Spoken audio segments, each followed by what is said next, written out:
It's Tuesday, back at it with Bishop on Air. Thanks for hanging out. I'm Greg Bishop, and you can like, subscribe, and hit that notification bell. Good morning to Bob, first one to say good morning in the live chat, and that's part of the fun of being part of the live program is you get to join in the chat with a bunch of other people who take part in this in the mornings, but I know some of you are only able to watch later on throughout the day. Either way, hopefully it's informative for you guys to have this daily program as we not only look at what happens with gun litigation, but also what's going on at the Illinois State House.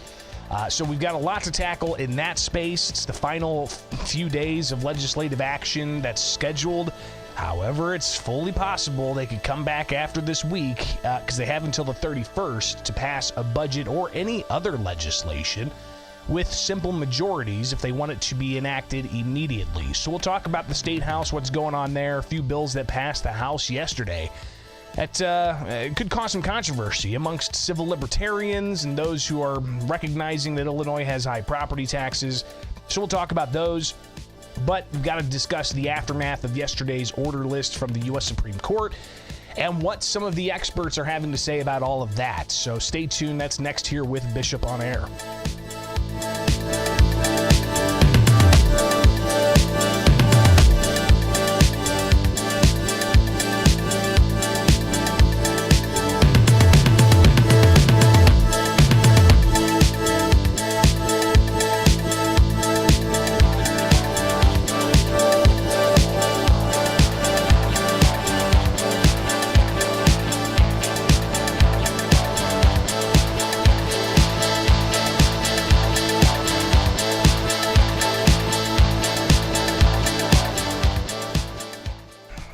Make sure my microphone's on for that one. All right, that again, kick it up a notch.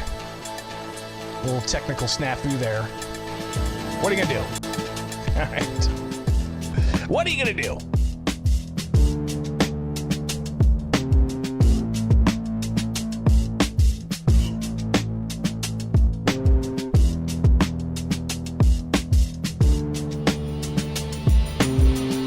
While the U.S. Supreme Court still is yet to make a ruling on whether or not they're going to take the state of Illinois gun ban challenges, they did say they're not taking Maryland's challenge before a final judgment.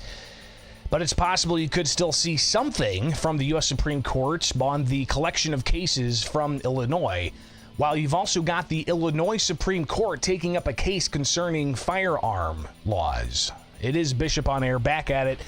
Thanks for hanging out. Appreciate you guys being here and being part of the program where we take a look at some things going on across the country, but also right here in Illinois. And obviously, yesterday was a big day with the U.S. Supreme Court issuing their orders list. And just for background, for those who need sometimes the reminder of how this stuff works, Southern District of Illinois Federal Court had a bunch of gun ban challenges based off the law that was passed and enacted back in January 2023. You had cases in the Southern District, you had cases in the Northern District. Federal court, all right, they went different ways. So you had a split district of sorts, and then goes up to the Seventh Circuit Court of Appeals, where they had that, taken under consideration. Seventh Circuit Court of Appeals, on a preliminary basis, said the state had a likelihood of succeeding on the merits. Well, the Southern District courts, they decided, you know what, we're going to go ahead and we're going to start moving forward with this on the merits. So we're actually looking at a possible trial on this in the Southern District on the merits sometime in July. So interesting to see that. But while that was playing out in the Southern District, you had some plaintiffs ask the U.S. Supreme Court to intervene, and that was what was up for conference last week. We get the order list. It does not have Illinois' cases on it, which means it's relisted. And if we look at some of the individuals who are watching this closely, Chuck Michel, for instance, he says that SCOTUS denied a cert request in the Bianchi semi-automatic case today. That was the Maryland case, and relisted the Illinois cases for this week. So we will see what they decide on those next Monday. Fingers crossed. Hannah Hill from the National Foundation for Gun Rights says we survived our first court conference. This means it's not an immediate no from SCOTUS on our Illinois assault weapon ban cert appeal. This is fabulous news and exactly what I was hoping for. Our next SCOTUS conference date, May 23rd, we'll be watching next Tuesday's order list. And then you could see, again, some of the kind of analysis here. And even the Firearms Policy Coalition saying that their lawsuit challenging Illinois' assault weapons and magazine ban has been distributed to the Supreme Court conference on Thursday. The soonest we could have yet another update in the case is May 28th. So May 28th is yet another day that we're going to have to watch for.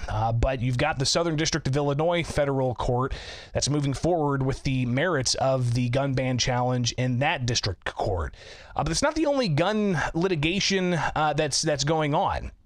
Today, in the Illinois Supreme Court, 9 o'clock, they have a case here I was not familiar with until I was reviewing the docket for the Illinois Supreme Court. And what we have here is the case Davis and Davis versus Yenchko, Jeffrey Yenchko. He's the chief of Firearms Services Bureau at the Illinois State Police. What is this case about? Well, with the Supreme Court cases in the Illinois Supreme Court, when you get briefings filed, you get these things called, kind of an overview and the questions that are being asked and the issues that are going to be tackled. So we'll actually cycle through all of this. And the nature of the case, the Illinois Supreme Court docket in this case says plaintiffs are charged with recklessly endangering the safety of others by repeatedly shooting a semi-automatic rifle into the air, a felony case. A few days later, the state police revoked plaintiff's FOID card based on section of the law, the Illinois Firearm Owners Identification Card Act, which authorizes such a revocation when a person is prohibited from acquiring or possessing firearms under federal law. It goes on to say that as relevant here, the law imposes firearm restrictions on individuals charged with a felony by prohibiting them from acquiring firearms. Plaintiffs later pleaded guilty to a misdemeanor and their FOID cards were restored. I think that's interesting, right? These individuals were charged with a felony, but they pleaded down to a misdemeanor. You're innocent until proven guilty in a court of law. And if you plead down to a lesser crime, you plead down to a lesser crime and it doesn't really go to a court. So that's essentially what happened in this case. They were charged with felonies, but they pleaded down to misdemeanors, and their FOID cards were restored. Some months later, plaintiffs filed this action, arguing that the operation section of the FOID cards for those charged with felonies and thus subject to the restrictions violated the Second Amendment of the United States Constitution, and seeking a declaration and injunctive relief. Defendant, the chief of the state's police firearms bureau, argued that plaintiffs lacked standing, or alternatively that the case was moot because plaintiffs' FOID cards had been restored. Defendant also argued that even if the case was justiciable, it was constitutional. Or the law was constitutional. The circuit court applied the public interest exception in the mootness doctrine, both to overcome mootness, and concluded that the exception was also gave plaintiff standing. And then it held that section of the law violated the Second Amendment with respect to anyone charged with but not yet convicted of a felony. The court entered a permanent injunction prohibiting defendant from revoking the FOID card of any person based on a felony charge. Defendant appealed directly to this court, which granted a stay in the circuit court's injunction pending appeal. I was familiar with this case, but I didn't realize it was in front of the Illinois Supreme Court, or maybe I did. I just get so inundated with so many cases. It's pretty wild, but that's going to be heard with oral arguments today in the Illinois Supreme Court. All right, 9 o'clock. It'll be interesting to see what happens here. 9 o'clock, if you go to the Illinois Supreme Court's website and go to the docket, you should be able to watch that at, again, 9 o'clock today. So, again, while you've got all of these other cases popping off with the U.S. Supreme Court looking at Illinois' gun ban, and possibly going to another conference where we could get more information later on this month as to whether they're going to take those cases on a preliminary basis, by the way. While the Southern District of Illinois Federal Court continues to move forward on the merits, you've got the Illinois Supreme Court taking up the issue of the constitutionality of FOID card revocation among charges, not if somebody's convicted, but merely just charged. So we'll be watching that. We'll bring you some of the latest tomorrow on that case.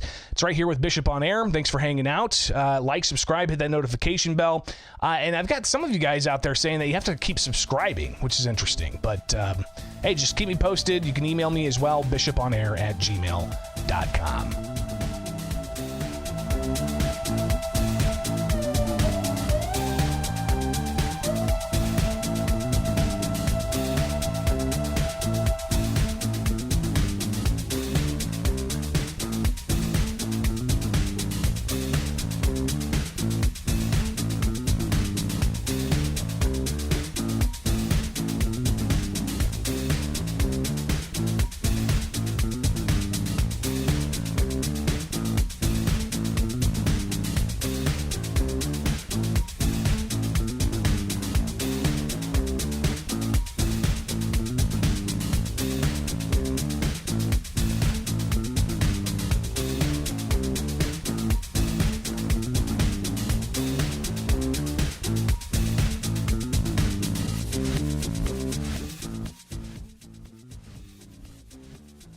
I gotta get this microphone figured out here.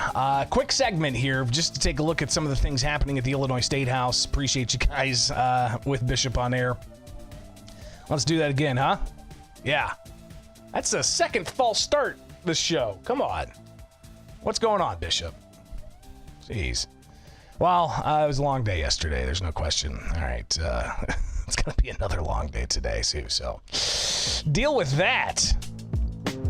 Yesterday, the Illinois State House, both the House and Senate in session. They've got now 4 days left before scheduled adjournment. And have we seen the budget? Have you seen the budget? I'm at the State House in the basement watching multiple feeds. I have not seen the budget. But we have seen a whole bunch of legislation move through, and let's take a look at that. And you can follow along at thecentersquare.com. Again, thecentersquare.com. It's where we are a nonprofit newswire service. You can follow along and get a newsletter and even donate to keep us on the ground reporting. So some of the headlines from yesterday's action. Again, we've got 4 days now before Friday's scheduled adjournment. And they have until May 31st to pass a budget with simple majorities. We have yet to see what that budget is going to look like, especially with the ongoing budget crunch that the governor's office notified state agencies about. So just some of these headlines here. We'll go through them bit by bit. Commission approves audit of executive management agency shakeup. If you remember, back in October, the Chicago Sun-Times reported that an assistant to the Illinois Emergency Management Agency director was essentially quit after it was revealed that state taxpayers paid them almost $250,000 for their salary in just 7 months. That's double the salary of the IEMA director. All right. A couple of other people lost their jobs after this.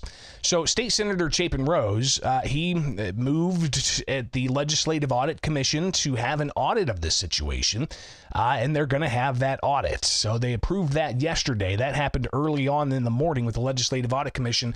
If you're not familiar with the Legislative Audit Commission, It is a bipartisan panel of equal number Republicans, equal number Democrats from both the House and the Senate. So they get together, they review audits, they can also order audits. The Legislative Audit Commission, an important part for taxpayers knowing exactly how much money they are being used properly or just not being used as it should. But Senator Rose, he was able to get that audit of what happened at the Legislative Audit Commission, looking into the Illinois Emergency Management Agency and an individual making six figures, if not $250,000 from contracts there. So that's one headline you can find at thecentersquare.com. You can find more. This one, I think, is going to rile up some civil libertarians out there. Illinois House advances a measure opening the door to a digital ID. This is fascinating because this idea of a digital ID rubs people the wrong way. Those who don't want to be monitored or tracked via computers, those who see a surveillance grid of sorts being thrown around them and over their families, they don't want that. But what this measure would do is it would just, they say it's enabling legislation. Enabling legislation is like saying, hey, you've never done this before, state agency. Here's some language that will allow you to do this thing you've never been able to do before. So it's enabling legislation that says, hey, the Illinois Secretary of State can offer the digital ID or digital driver's license, something that can show up on your cell phone, right? Instantly, Republicans pushed back and said, what about some of the problems with, say, you're at a traffic stop, you have this digital ID on your cell phone, and then the officer says, hey, show me your ID. You're just going to hand him your cell phone? You're going to say, here's my cell phone? Take my phone with all my personal information on it. All documents that could or could not be incriminating for this particular issue I'm being pulled over for, or other issues that you may not even be thinking about right now.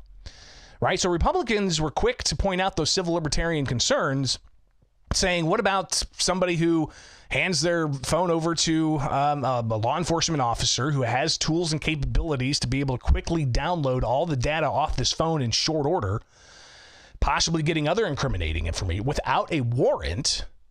How's that going to be handled with this? Well, and the sponsor, State Representative Cam Buckner, who from Chicago, he said that, they would still need a warrant to go through your phone, even though you'd be voluntarily handing your phone to somebody. And it also says, apparently in the proposed legislation that passed the House, you can simply by having the phone handed over to police is not a invitation to search the phone. So regardless, it's not going to be mandated, apparently. And they say this is just to kind of get the ball rolling on this. So it can be a convenient option. Interestingly, nobody asked if you're going to need a digital ID to vote. Nobody asked if you're going to need a digital ID to, say, work your job or to get a professional license. Something else that I think is kind of interesting when it comes to the idea of not being able to work if you don't get a digital ID. Are there going to be protections in there, right? And while they also talk about a lot about this digital ID at the same time yesterday in a House committee, they talked about identification protection, essentially saying that the Secretary of State is not to share certain information of individuals' identities with like third parties, for instance. But Republicans were a little weary. They said that some of the language in that particular legislation that could come out of the House today might mean that non-citizen migrants could be applying for the ability to vote. I mean, that's a concern some had, and they raised that concern. So interesting to see some of those stories about identification pop out of the Illinois House yesterday. Another measure that popped out of the Illinois House, This one's kind of fascinating because I remember when we had a similar task force created to look at property taxes. Illinois legislators call for meaningful property tax relief, not another study. So the lead to this story, Governor J.B. Pritzker could have another chance to create a task force to conduct a study of the Illinois property tax system after a measure advanced to both chambers, despite some saying it'll be a waste of time. You can go through, again, read this at thecentersquare.com. Talks about Senate Bill 3455, and what it does is it creates a task force. Sets up a task force, the Illinois Department of Revenue and the Department of Commerce and Economic Opportunity, to study the property tax system in the state of Illinois. Illinois has among the highest property taxes in the country. All right, most of it goes to pay for K through 12 education. Look at your property tax bill. The largest part of it's K through 12 education. So clearly, that we know that. Illinois has among the most, if not the most, layers of government, right? We've got municipal government. You got a township government that wraps around that. You got a county government that wraps around that. Within that, you could have different library districts that you live in, or community college districts that you live in, or mosquito abatement districts, or park districts, and all these different taxing library districts. As I said, all these taxing bodies stack on top of each other, on top of the school district. Then you get the state government, then you get the federal government, and so on. So Illinois has some of the most number of taxing districts in the country, and even they overlap. That's another addition to the property tax issue. So you can see a lot of these things are known, right? And a lot of these things about Illinois' property tax system are known. But what's interesting here is this measure would create a second in about 5 years property tax task force. Back in 2019, Governor J.B. Pritzker signed a property tax relief task force. It had 88 members on it. 88 members on it. And I remember tracking this, trying to find out when's the next meeting, you guys holding meetings. They missed their deadline. All right. So the property tax relief task force missed its deadline in 2020, and Republicans said at the time they wouldn't sign off on a draft report because it didn't include any substantive changes to the state's property tax system. But regardless of those concerns, we pass yesterday out of the House, and now goes to the Senate. So we'll see yet another property tax task force at the Illinois State House. So those are just some of the things that happened yesterday. There's a lot of internal politics that goes on in the caucuses. Apparently, it's being reported by others that there's a leak within the Democrat caucus in the House, and some budget documents getting out to some news outlet, and they're trying to find the leak and punish them and to kick them out of the caucus, possibly. We'll see what happens there. But regardless, it's fascinating to see some of the cloak and dagger type of stuff that happens with your tax dollars. Right? I mean, is that normal for the government to be talking behind closed doors about how they're going to spend your tax dollars on this special interest or that special interest, or how that all happens? Well, we'll do our darndest to keep you posted. And again, this is Bishop on Air. Like, subscribe, hit that notification bell, but please do go and like the Center Square as well. Donate, get the newsletter, and stay connected with what's going on at the Illinois State House. All right. It is Bishop on Air. Appreciate you guys being here each and every weekday morning. Like, subscribe, and hit that notification bell. And we'll see you back here soon.